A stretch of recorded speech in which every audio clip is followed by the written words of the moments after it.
Sans café actu du 18 juin 2019. À la une, révélation du ministre des Transports Oumar Youm, la VDN prolongée sera bientôt transformée en péage, l'Union européenne évalue les élections et demande d'abandonner le parrainage pour les locales, la Chambre africaine de l'énergie s'insurge contre la BBC. Un journée pays mort, les commerçants décident de suspendre leur mot d'ordre. Ils voulaient décréter une journée morte sur l'étendue du pays pour protester contre la hausse des tarifs douaniers annoncée par la Direction générale de la douane. Deux élections au Sénégal, l'Union européenne recommande l'abandon du parrainage pour les prochaines élections locales.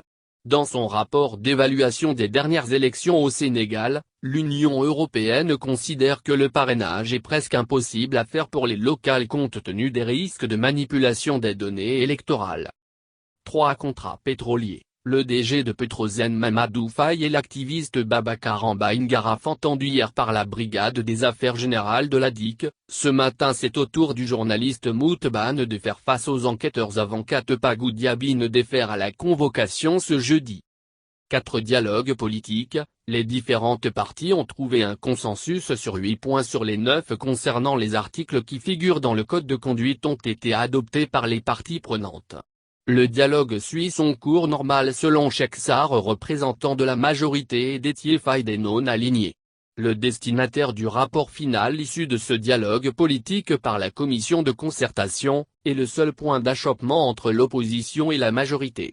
L'opposition opte pour le président de la République, la majorité présidentielle estime qu'il doit être transmis au ministre de l'Intérieur Aly Ngouille Ndiaye. 5. Les annonces surprenantes du ministre des Transports, la VDN prolongée devient une autoroute à péage dès que le problème du financement du dernier tronçon sera résolu, le TER ne pourra pas être opérationnel avant 2020. Oumar Youm reconnaît que le TER accuse un retard imputable aux travaux de certains chantiers. Il a révélé aussi sur la RFM qu'il y a une dette due aux entreprises d'une vingtaine de milliards et 5 milliards dus aux impactés du projet. Au lieu du 14 juin date initialement prévue pour le démarrage opérationnel du TER, c'est plutôt en début d'année que l'exploitation commerciale va finalement démarrer. Ila Touba n'est pas encore rentable avec seulement 6 500 véhicules par jour contre un objectif de 15 000 initialement prévu.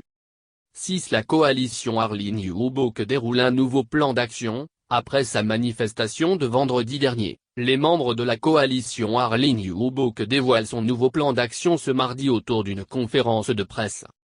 7. La Chambre africaine de l'énergie accuse la BBC d'obsession de ternir l'image de Macky Sall et de l'industrie pétrolière. La Chambre africaine estime qu'il s'agit d'une sinistre course au jugement et d'une obsession de ternir le président réformiste Macky Sall et l'industrie pétrolière à tout prix et par tous les moyens, est basée sur un certain manque de compréhension des faits et du fonctionnement de l'industrie du pétrole.